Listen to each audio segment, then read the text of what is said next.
Welcome to The Spotlight, the podcast where veterans and military spouses connect and share how their military experience has transformed their lives and their businesses.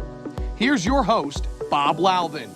Hey, this is your host, Bob Louthen, founder of the VeteranCrowd Network, the network that brings veterans and veteran-led businesses together with each other and the resources they need to prosper.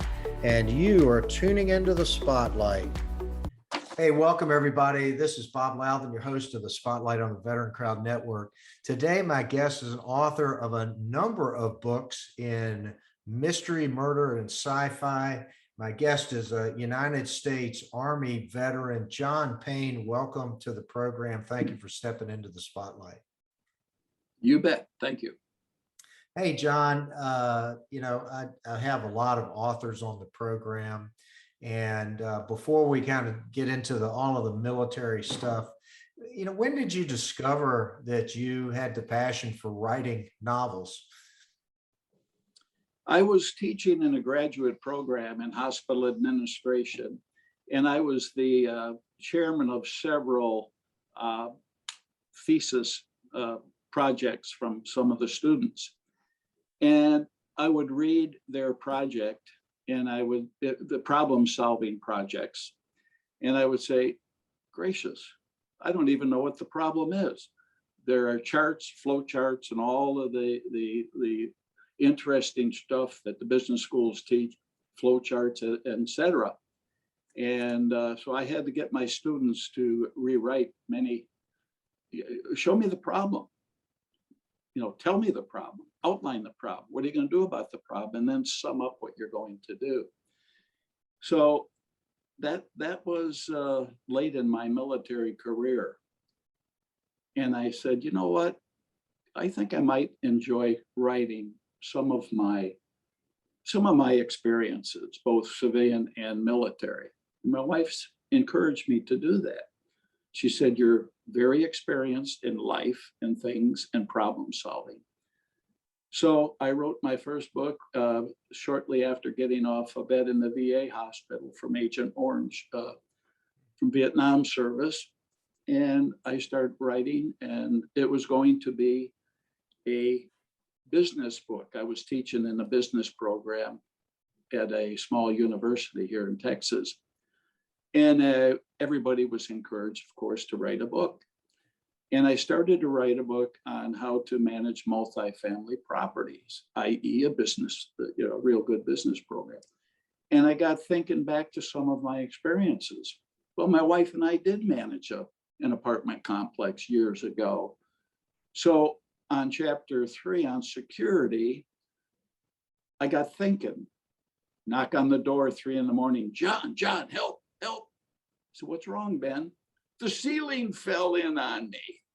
I was sitting on the pot and ugly. So I decided, no business book. I'm going to write a book about people. So people in the complex. So that was my first book. Very, very, very easy, very simple. Was it hard to get it published? I self-published. Self-published the first book. Okay. A number of folks do that. Yeah. In fact, most of mine are self-published, Bob. So I thought I'd shop it around, I should say, to major apartment development corporations. Hey, this would be a good Christmas present for your people. And it really didn't bite. But I'm thinking, I enjoyed writing this. I'm going to write another one. Well, I happened to manage a mental health hospital after I got out of the service for a short period of time. And I said, hey, I remember One Flew Over the Cuckoo's Nest with Jack Nicholson. Mm-hmm.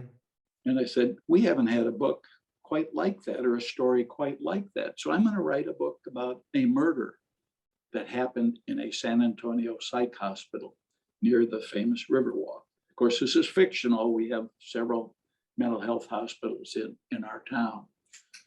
And it was easy to write. I didn't have to research too much because I knew what happens in hospitals. I knew what happened in mine. And I just introduced a murder situation. Then the next one was, let's make it a trilogy. So I wrote another book called The Chicago Terminus. And this is where my main character ends up after he runs that hospital. And he becomes a private eye. He met a former military person that he worked with on investigations. And he said, hey, I'll join you there. And he gets in way over his head on a high profile investigation. So it just went on and on and on. That's how I got going. How many books have you written now? 9. 9 books. Well, I was hired to write a book for another friend, so I don't count that. She paid me to write a book, so she wanted to be a murderer. You know, who else to talk to? You know, I talk to authors all the time. I mean, how do you kind of paint the picture and tell the story? I mean, you try to get inside the mind of the character, and how do you get the creative juices flowing to get the storyline mapped out? Well, probably 3 things. I'm a very people-oriented person. My wife maintains that because I practice the form of Tai Chi for meditation, moving meditation, that it got rid of all those hangups in the back of my mind and opened me up to other things. And I had started practicing this form of Tai Chi. It's called Tai Chi Cha. When she first got accredited. So that's one thing. And Bob, you can't buy a picture and put it in your book to substitute for the writing of a picture. In other words, I've been asked by several wannabe authors, hey, I've got some pictures I'm going to put in the book. It will, really demonstrate what I'm talking about. I said, no. You got to find words. You got to build that picture in words. And, that's my theme. And I like to write it. My characters are unusual. They may be crippled or blind or half blind, like Patch Schubert, my new historical romance book. He's blind in one eye. So I like to have characters that people can see and feel. So it's very easy for me to do that. Pat Schubert is a Civil War veteran returning to Texas when you have that setting, correct? Right. And Patch, a young corporal out of San Antonio, is with a unit down in South Texas, and he was ordered to go and capture a Yankee soldier because the command was concerned something was happening. And sure, it was 33 days after Lee surrendered to Grant. The word didn't get communicated back to South Texas. So he and the 2 French mercenaries go out on a mission, and they do capture a Union soldier, but got in trouble. Patch is in trouble. That sets the table, doesn't it? It just an interesting side question on that.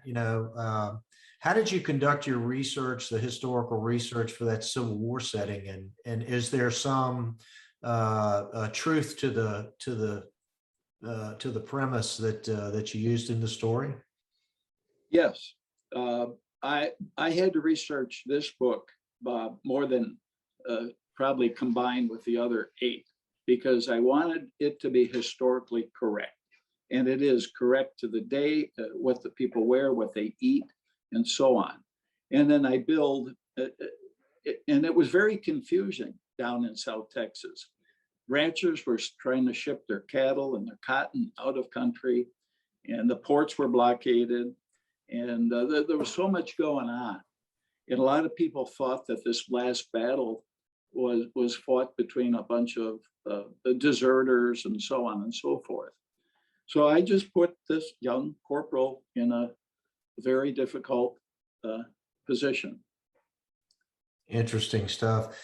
So let's take a step back here for a second. Tell everybody what you did in the service. You were commissioned out of college into the Medical Service Corps. When was this? 1959. 1959. My first assignment was to Verdun, France, as a administrator of a 400-bed field hospital. And back in those days, 100-bed unit was always in the field, preparing and waiting for the Russians to break through the Fulda Gap. It was back in that time frame when we really were expecting something to happen. Mm-hmm. So my goal was to spend 3 years on active duty and then get out and go back to, medical school. However, I became an assistant administrator in that hospital and learned, maybe this is where I should put my future as a hospital administrator, and working with the physicians, helping the physicians, learning some techniques, how to deal with another brand of people, educated people who have really no concern for military history or military. I shouldn't say that. A lot of them do. But it was at that point I decided I'll have one more tour of active duty and see if this is really what I want to do. And in that second tour, I was advised by authorities or command or whatever, if I hang on a little longer, they'll send me on to get my master's degree in that field. So that was a difficult choice because I had 0 business hours in college. It was all science. So I had to start going to school at night. University of Maryland, Europe, University of Maryland, in Maryland, University of Hawaii. And finally, I had enough business credits to be accepted into University of Michigan program in public health administration. So that was really kind of life changing also, Bob. And I got good assignments: Hawaii, San Francisco, Verdun, France, as I said, and others, mostly in fixed hospitals as assistant administrator or other positions within the hospital system. So it was very, the 20 years then went pretty fast, but I wanted to get out at 20 to do other things. Honor, duty, service. At the VeteranCrowd Network, we're focused on our next mission, bringing veterans, veteran-operated businesses, and veteran service organizations together with each other and the resources they need to prosper. That's why we are launching the VeteranCrowd Rewards Program, exclusively for our individual and corporate members. Now you can save on travel, restaurants, goods, and services from brands you trust online and at over 900,000 locations nationwide. Find out more today at VeteranCrowdNetwork.com. If you are a veteran-operated business, or a VSO, consider the connections, the network, the benefits, the engagement, and success of working with other veterans again. The VeteranCrowd Network, you paid a lot of dues to join this club. You're listening to the Spotlight on the VeteranCrowd Network. Our guest is author John Payne, an Army veteran. Hey, John, we talked a little bit before about your time in Vietnam, and you mentioned that was a life lesson in that. You also mentioned that you spent some time in the hospital as a result of exposure to Agent Orange. Can you share a little bit about that with me? I sure will. Half of my time in Vietnam was basically in a medical field situation. What time frame was this? When were you deployed to Vietnam, by the way? 69. Well, okay. I went over there in 65 on a temporary assignment to develop a malaria reporting program. I was assigned out in the USAR PAC, the Pacific Army headquarters in Hawaii, and they got word through political. They got word that the war was going to be expanded. President Johnson was going to expand the war. And there were a lot of malaria cases. So my boss said, go over there and set up a malaria reporting program. People, we have a lot of malaria. If it's going to be expanded, we got to do something. So that was Imagine by the time you went back in '69, though, that it had changed enormously. that was so disappointing. There were people back there, Bob, deserting, doing things that they shouldn't be doing in uniform. And even some of the troops that I was responsible for, there was more military discipline problems, and that was so different. But the last 6 months over there, I was the administrator of a 400-bed evacuation hospital in Da Nang. And so it wasn't evacuation, it was fixed. It wasn't going to move anywhere.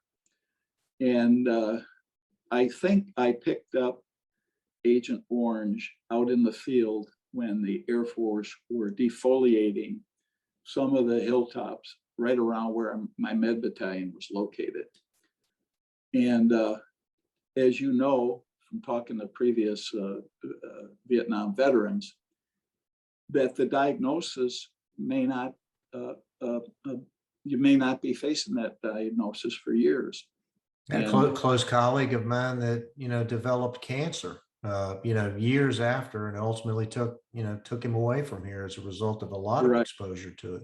Well, I didn't have a lot of exposure, I don't think, and I'm fortunate that my leukemia was one of the leukemias that was very treatable. I've been in remission now 10 years, and it hasn't slowed me down at all.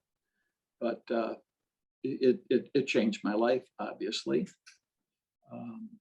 But Vietnam, I had two different pictures. In 1965, everybody was gung-ho and just going to be heck. And I said, hey, we're really out here doing what we should be doing. And then the picture 5 years later, or 4.5, 5 years, totally different. Why are we here? Mm-hmm. I talked about that. You mentioned we were trying to change the culture, and you drew some analogies to, the mission in Afghanistan. I mean, I sort of tend to agree with you that, what was the mission after Osama bin Laden was taken out, in Afghanistan, right. And now we're withdrawing and not going to take the Taliban long to take over, right? You see some parallels? Well, the parallel is Vietnam, the French couldn't do it, right? And we go in after the French. Afghanistan, the Russians couldn't do it. I think there were even French components there trying to do it. But yet, here we go back in, not learning our lesson. And, if you're over, like I was in Vietnam, and I've spent time in Thailand and Korea also on different missions. The culture, I learned the culture. They respect the US, but their culture is so different, that there's no way that we can change their culture.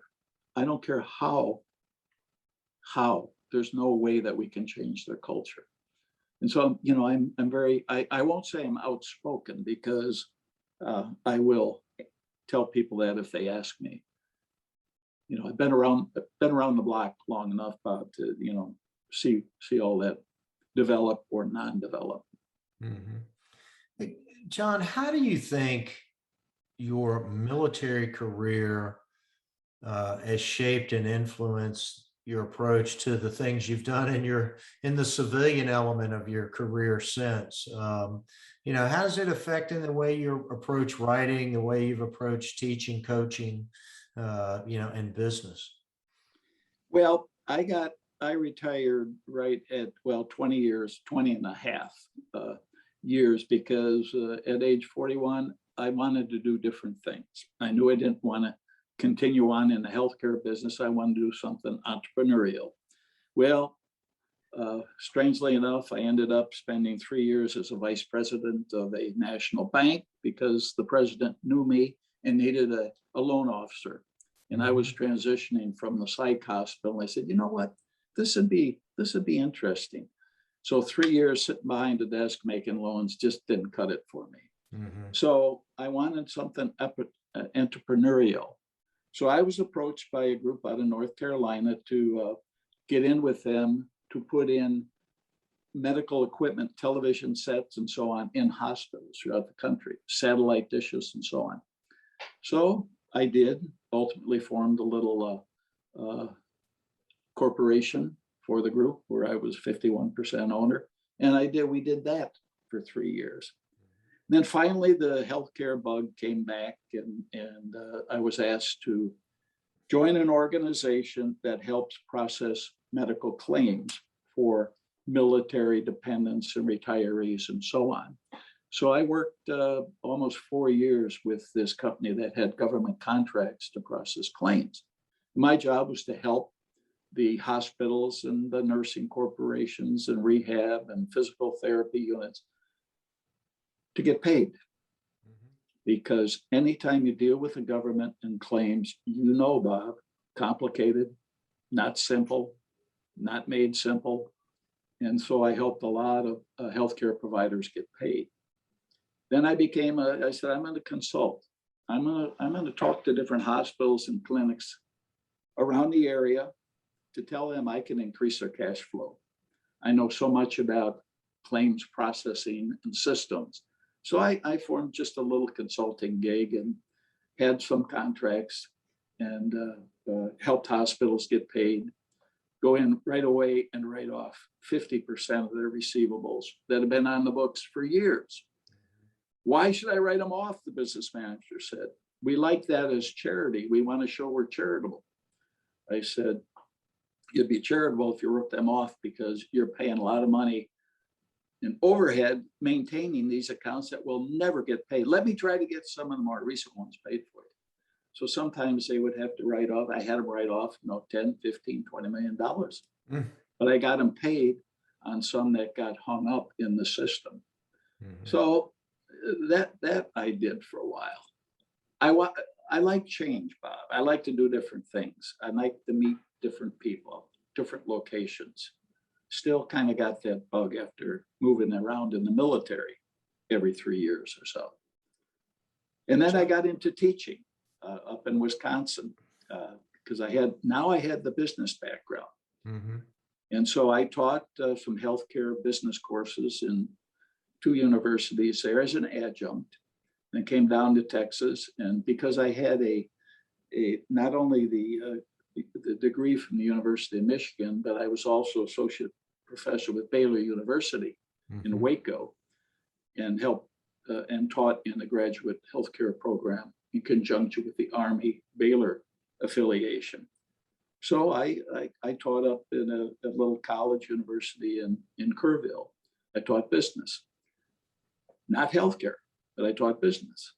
So how did you wind up in San Antonio as this is your new home, I guess? Well, basically it's not, Bob. I came down here in late 59 to go through the basic course. And I was engaged with a young lady from Upper Michigan. And our goal was to get married in November.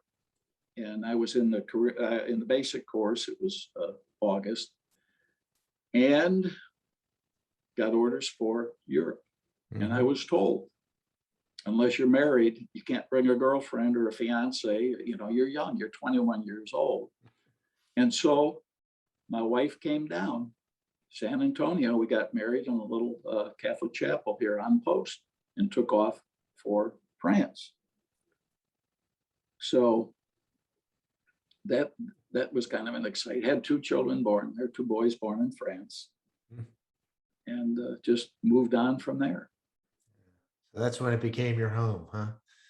Well, coming back to go to the advanced court, I taught for 4 years in there. At that time it was called the Academy of Health Sciences.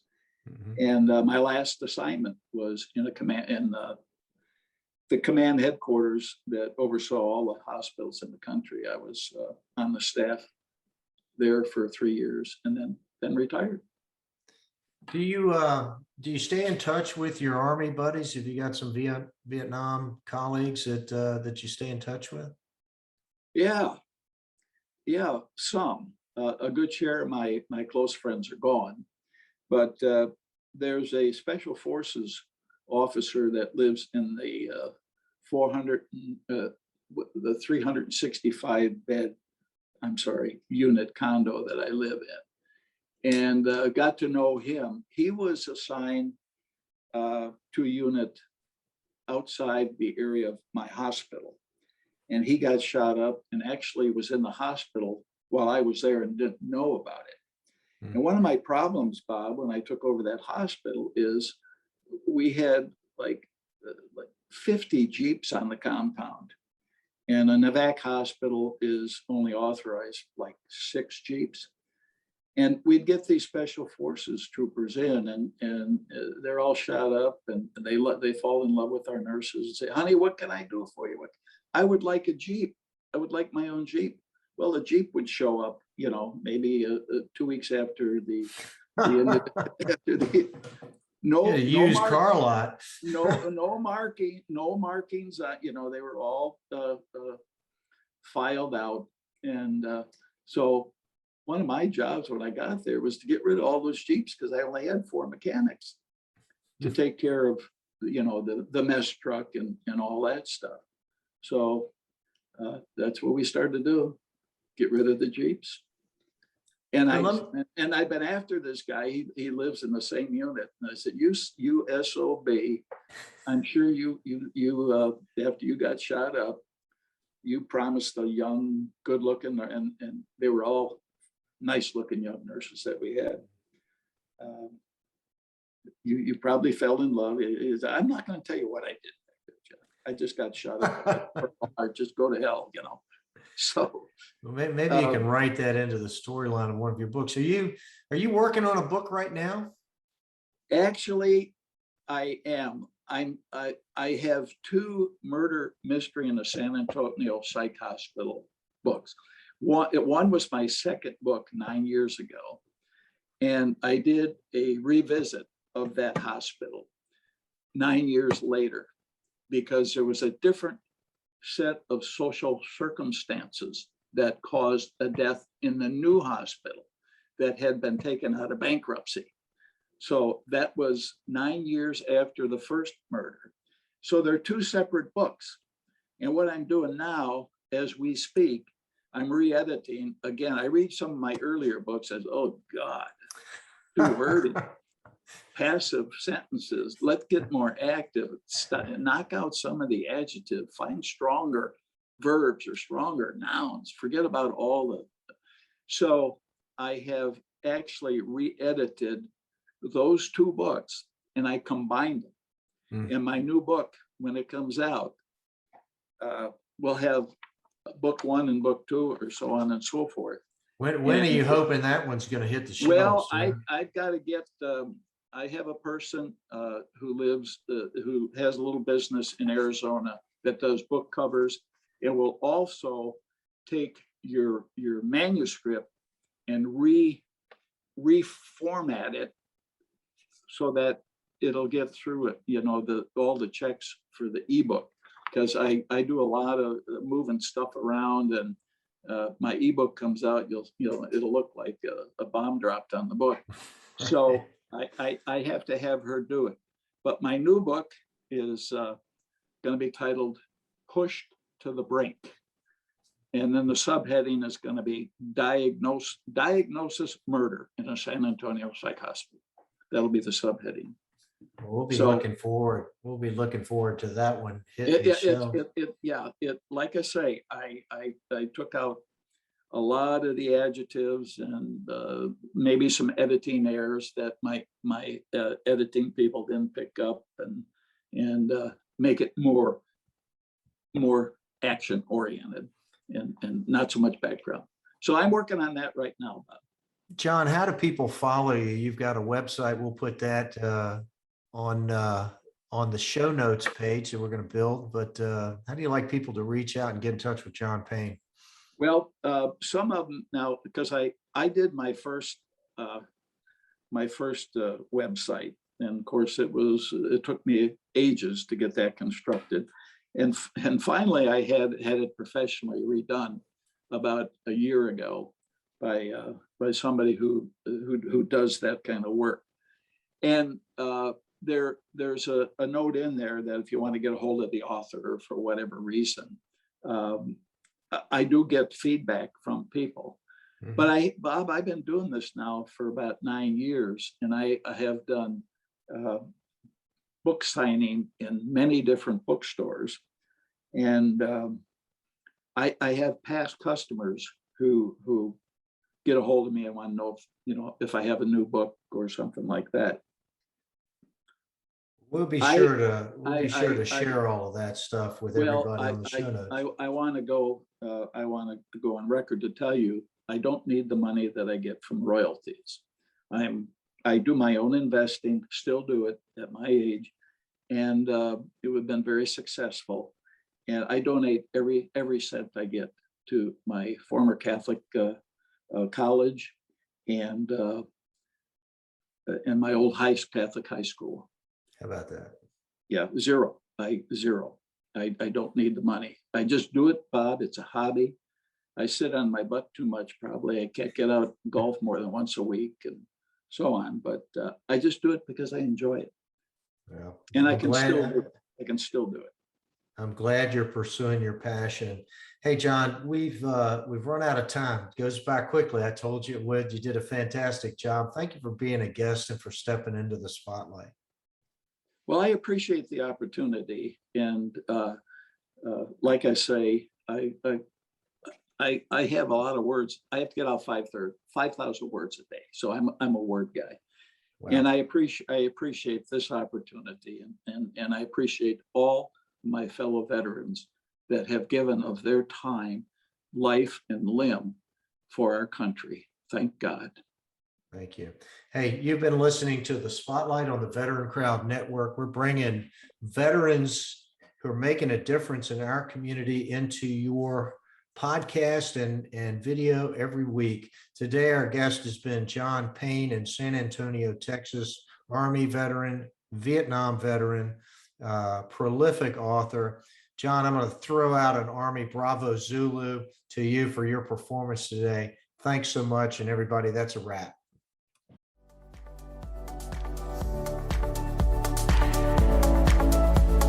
Thank you for listening to Spotlight by VeteranCrowd. We hope you enjoyed today's episode. For more information and uploads, please visit our website at VeteranCrowdNetwork.com. We'll see you next time.